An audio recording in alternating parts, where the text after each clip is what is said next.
Facebook, Instagram, Tinder और भी बहुत सारे सोशल मीडिया प्लेटफॉर्म। क्या आप इनमें से किसी भी प्लेटफॉर्म पे एक्टिव हैं? अगर आप इनमें से किसी भी प्लेटफॉर्म का यूज करते हैं तो ये वीडियो आपके लिए बहुत ही इम्पॉर्टेंट है। जी हाँ, आपने बिल्कुल सही सुना। अगर आप इनमें से किसी भी सोशल मीडिया प्लेटफॉर्म पे एक्टिव हैं तो आपके लिए ये वीडियो बहुत ही इम्पॉर्टेंट है। फ्रेंड्स, आज मैं आपसे कुछ इंपॉर्टेंट इन्फॉर्मेशन शेयर करना चाह रहा हूं और मैं 100% गारंटी के साथ कह सकता हूं कि ये इन्फॉर्मेशन आपके लिए बहुत ही उपयोगी साबित होगा। जी हां, आपने बिल्कुल सही सुना कि ये इन्फॉर्मेशन आपके लिए बहुत ही उपयोगी साबित होगा। फ्रेंड्स, ये जो सोशल मीडिया प्लेटफॉर्म है, इसके ज़रिए हम एक दूसरे से कनेक्टेड रहते हैं, बातचीत करते हैं, फ़ोटो शेयर करते हैं, वीडियो शेयर करते हैं।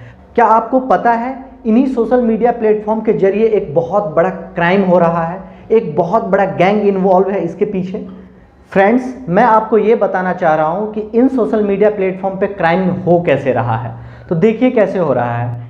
आप फेसबुक चलाते हैं, फेसबुक पे होता क्या है, आपके पास किसी का फ्रेंड रिक्वेस्ट आता है, आप उस फ्रेंड रिक्वेस्ट को क्या करते हैं, एक्सेप्ट कर लेते हैं। बहुत सारे लोग हैं जो एक्सेप्ट नहीं करते हैं, बट बहुत सारे ऐसे लोग हैं जो फ्रेंड रिक्वेस्ट एक्सेप्ट कर लेते हैं। अब वहाँ होता क्या है, अगर कोई लड़का है, यहाँ किसी लड़की का प्रोफाइल आता है, किसी लड़की के आईडी से फ्रेंड रिक्वेस्ट आता है, लड़का ने चेक किया, वो प्रोफाइल जेन्युइन लगा, उसने एक्सेप्ट कर लिया। अब क्या होता है, अब मैं आपको बताता हूँ, एकदम बारीकी से बताता हूँ ये क्राइम हो कैसे रहा है। किसी लड़की ने फ्रेंड रिक्वेस्ट सेंड करा, इस लड़के ने पूरा प्रोफाइल चेक कर लिया, जेन्युइन लगा, इसने एक्सेप्ट कर लिया। वहाँ से बातें शुरू हो गई। कुछ दिनों बाद नंबर एक्सचेंज हो जाता है। नंबर एक्सचेंज होने के बाद एक दूसरे से बातें होने लगती है। व्हाट्सएप पे कुछ फ़ोटोज़ इधर से सेंड किया जाता है, कुछ उधर से सेंड किया जाता है। अब बातें के दौरान क्या होता है, वीडियो कॉलिंग भी होने लगता है, ठीक है, फ़ोन पे बात भी होती है, और जो भी एक्टिविटी आप करते हैं वो सारा ऑन रिकॉर्ड होता है। ये पूरी रिकॉर्डिंग होती है। अगर आप ऑडियो कॉलिंग करते हैं वो भी कॉल आपका रिकॉर्ड हो रहा है, वीडियो कॉलिंग करते हैं पूरा स्क्रीन रिकॉर्ड हो रहा है। होता है कंटिन्यूस बात करते करते, लड़का है या लड़की है, ये अट्रैक्शन होता है। एक्चुअली होता क्या है, इंटीमेट हो जाते हैं। बॉयज़ एंड गर्ल्स एक दूसरे से इंटीमेट हो ही जाते हैं, ठीक है फ्रेंड्स। इंटरनेट पे क्या होता है, इंटरनेट अट्रैक्शन का एक बहुत बड़ा सेंटर पॉइंट है फ्रेंड्स। तो मैं आपके जानकारी के लिए बता दूं, फॉर योर काइंड इन्फॉर्मेशन, जब आप इस तरह के एक्टिविटी में इन्वॉल्व हो जाते हैं तो आपको पता नहीं चलता है कि जेन्युइन कौन है और फेक कौन है। आपको पता चल गया कि वही वीडियो कॉलिंग हो रही है, आपने देखा, बंदा ने देखा यार ये लड़की है, लड़की भी देख रही है कि यार ये लड़का है। अब वो लड़की ने आपसे बात करना तो शुरू कर दिया, फिर आप कभी मिल भी लिए उससे, मिलने के बाद आप कहीं भी होटल्स चले गए या कहीं भी किसी भी जगह पे मिल गए। अब उस दौरान आप जो भी एक्टिविटी परफॉर्म करते हैं वो आपके रिकॉर्डिंग पूरे कैद हो जाता है। आपको पता है बहुत सारे हिडन कैमरे होते हैं, या फिर आप अपने घर से वीडियो कॉलिंग जो करते हैं तो आपका स्क्रीन रिकॉर्ड किया जाता है, और जब आपका वीडियो बन जाता है, काम हो जाता है वहाँ फिनिश। किसका, जो लड़की ने आपको फ्रेंड रिक्वेस्ट भेजा होता है और उसने वीडियो रिकॉर्ड कर लिया, वहाँ से वो मैटर फिनिश हो जाता है। मैटर कैसे फिनिश होता है मैं आपको बता देता हूँ। उसके बाद वो लड़की आपसे कांटेक्ट नहीं करती है। 2-3 दिन बाद कुछ लोग आपको कांटेक्ट करते हैं, आपके पास एक कॉल आता है कि भाई मैं आपको कुछ भेज रहा हूँ, इसे ज़रा ध्यान से देखना, कुछ फुटेज हैं और कुछ वीडियोज़ हैं, इसे देख लेना। अब लड़का देखता है उस सारे वीडियोज़ को और वो शॉक हो जाता है कि भाई ये सब कहाँ, कैसे हुआ, ये किसने रिकॉर्ड किया। अब होता है असली खेल शुरू, जो ये गैंग होता है उसका खेल शुरू होता है। अब वो सारे वीडियोस तो सेंड कर दिया होता है, उसके बाद फिर से कॉल आता है कि भाई आपको इतने पैसे देने पड़ेंगे, कुछ अमाउंट बताते हैं कि आपको इतने पैसे देने पड़ेंगे, वरना आपके जो फेसबुक पे 450 लोग हैं, 450 फ्रेंड्स हैं, सबको इंडिविजुअल ये वीडियोज़ उन्हें सेंड कर दिया जाएगा। अब बंदा क्या करता है, मजबूरी में उससे गिड़गिड़ाता है, हाथ जोड़ता है या पैसे देता है, कुछ भी तो करता है वो, ठीक है। अब वहाँ से उससे पैसे बार बार डिमांड किए जाते हैं और मजबूरी में इसे देना पड़ता है। अब ये खेल यहाँ ख़त्म नहीं होता है मेरे दोस्त। आपने एक वर्ड सुना ही होगा, एक्सटॉर्शन, जिसका मतलब होता है फिरौती मांगना, पर यह है सेक्सटॉर्शन। एक्सटॉर्शन में आपसे पैसे या कोई भी चीज़ की डिमांड, फिरौती मांगी जाती है। सेक्सटॉर्शन में क्या होता है, सेक्सुअल एक्ट के तहत आपसे पैसे की डिमांड की जाती है, पैसे मांगे जाते हैं आपसे। अब यहाँ वही होता है। अब मैं आपको जो सुनाने जा रहा हूँ उसे ध्यान से सुनिएगा। बेंगलोर का ये घटना है, मार्च 2021, अभी 2-3 महीना पहले का ये घटना है और इसे ध्यान से सुनिएगा, उसके बाद आप गूगल भी कर लेना। 26 ईयर का एक बंदा सुसाइड कर लेता है। कैसे? तो उसको बार बार टॉर्चर किया जाता है, उससे पैसे मांगे जाते हैं। अब ये 26 ईयर्स का बंदा कौन है? इसका नाम है अविनाश बीएस। आप गूगल कर लेना और इस वीडियो के डिस्क्रिप्शन में मैं लिंक भी डाल दूंगा। द इंडियन एक्सप्रेस ने इसके बारे में फुल डिटेल में बहुत कुछ छापा भी है, तो आप गूगल भी कर लेना, आपको सारी इन्फॉर्मेशन वहाँ मिल जाएगा। ये अविनाश बीएस नाम का एक लड़का है, एमबीए किया हुआ बंदा है। ये एमबीए किया हुआ बंदा सुसाइड कर लेता है। पढ़ा लिखा बंदा है, सुसाइड कैसे कर लेता है? अब इसे बारीकी से आप समझिएगा। अब इसे फेसबुक पे एक नेहा शर्मा नाम का एक फ्रेंड रिक्वेस्ट आता है, इसे एक्सेप्ट कर लेता है ये बंदा। ये चेक करता है, पूरा प्रोफाइल जेन्युइन लगता है, इसने एक्सेप्ट कर लिया। अब एक्सेप्ट करने के बाद होता क्या है, बात होने लगता है। बात होने के बाद वीडियो कॉलिंग, ऑडियो कॉलिंग और इंटीमेट हो ही जाते हैं, मिल भी लेते हैं सारा कुछ।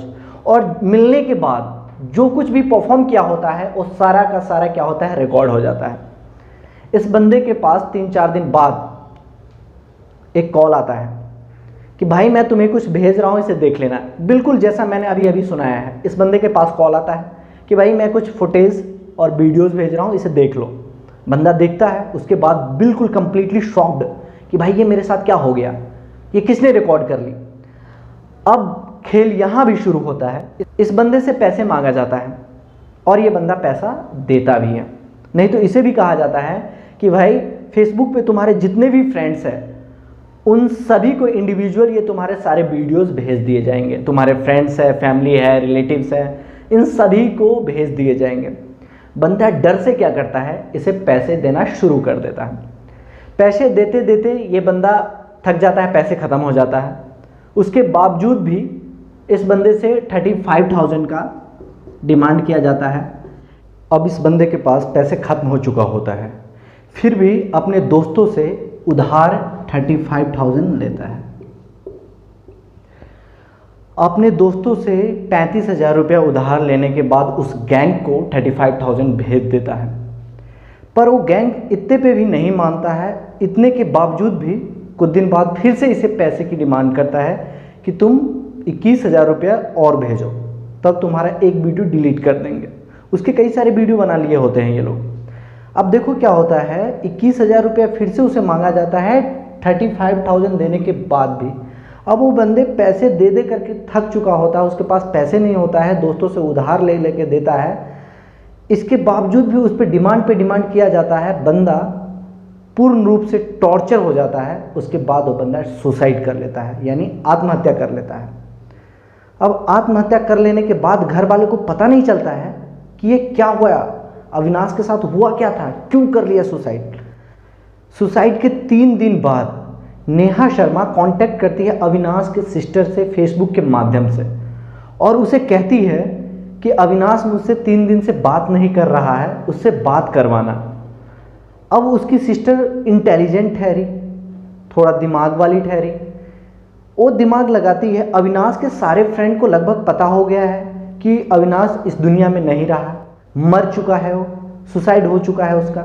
पर ये कौन फ्रेंड है जो कहती है 3 दिन से बात नहीं हो रही है, बात करवाना। उसके नेक्स्ट डे अलग अलग नंबर से 3 लड़के कांटेक्ट करता है अविनाश के सिस्टर से और बोलता है कि मुझे पैसे चाहिए वरना वीडियो लीक कर देंगे। अब इतना बात सुनते ही अविनाश की सिस्टर समझ जाती है कि ये मैटर ब्लैकमेलिंग का है। अब अविनाश की सिस्टर फौरन पुलिस स्टेशन जाती है और पुलिस में एक कंप्लेंट फाइल करवाती है और पुलिस को सारी कहानी सुनाती है कि मेरे भाई के साथ ऐसा ऐसा ब्लैकमेलिंग हुआ है, ऐसे टॉर्चर किया गया है। पुलिस इस केस को सीआईडी डिपार्टमेंट के पास ट्रांसफ़र कर देती है। अब सीआईडी की टीम इन्वेस्टिगेशन करना शुरू करती है। उस इन्वेस्टिगेशन में पाया जाता है कि इस तरह के जो वारदात किए जा रहे हैं ये तो नया मामला है बेंगलुरु में, बल्कि पूरे देश में इस तरह के केस नए आ रहे हैं। ऐसे क्राइम इससे पहले नहीं हो रहे थे। तो दोस्तों ये जो क्राइम है इसका नाम है सेक्सटॉर्शन। एक्सटॉर्शन से भी एक लेवल ऊपर का है। ये मानवता को पूर्ण रूप से शर्मसार करने वाली वारदात किया जा रहा है। जब सीआईडी की टीम इन्वेस्टिगेट करती है तब उन्हें पता चलता है कि ये बेंगलुरु में ऐसा पहला केस नहीं है और भी ऐसे बहुत सारे केसेस हैं। अब वहाँ क्या होता है, बेंगलुरु में ही एक 54 ईयर्स के बिजनेसमैन के साथ कुछ इसी तरह का वारदात होता है। अब इनके कैरेक्टर पे शक नहीं कीजिएगा, वैसे ये कैरेक्टर के ढीले लोग नहीं हैं। अब मैं आपको बता देता हूँ होता क्या है। ये जो बिजनेसमैन हैं, इनके फेसबुक और भी डिफरेंट सोशल मीडिया प्लेटफॉर्म से इनके फुटेज निकाल लिए जाते हैं और उन सारे फ़ोटो को इस तरीके से एडिट किया जाता है जो असली और नकली में कोई फ़र्क ही नहीं पता कर सके। अब होता है इनके साथ क्या होता है, इनके जितने भी फ़ोटोज़ होते हैं उन सारे फ़ोटो के साथ कुछ इस तरह से एडिट कर दिया जाता है किसी और के साथ कुछ अलग तरीके से और बिल्कुल जेन्युइन लगता है वो। अब कुछ दिनों बाद क्या होता है, इस बिजनेसमैन के साथ भी वही खेल खेला जाता है। इसके पास कॉल आता है और कहा जाता है कि मैं आपके व्हाट्सएप पे कुछ वीडियोस भेज रहा हूँ। उन सारे फ़ोटोज़ को क्या करते हैं, कोलाज करके एक वीडियो बनाया जाता है और इनके नंबर पे वो वीडियो भेजा जाता है। अब ये बिजनेसमैन देख करके ये भी शॉक हो जाते हैं कि भैया ये तो मैं हूँ ही नहीं, मैंने ऐसा कुछ किया ही नहीं, यहाँ तो मैं हूँ ही नहीं। अब ये बिजनेसमैन पूर्ण रूप से शॉक्ड हो जाता है कि भैया मैं तो वहाँ हूँ ही नहीं, ये किसने ऐसा किया, किसने एडिट किया।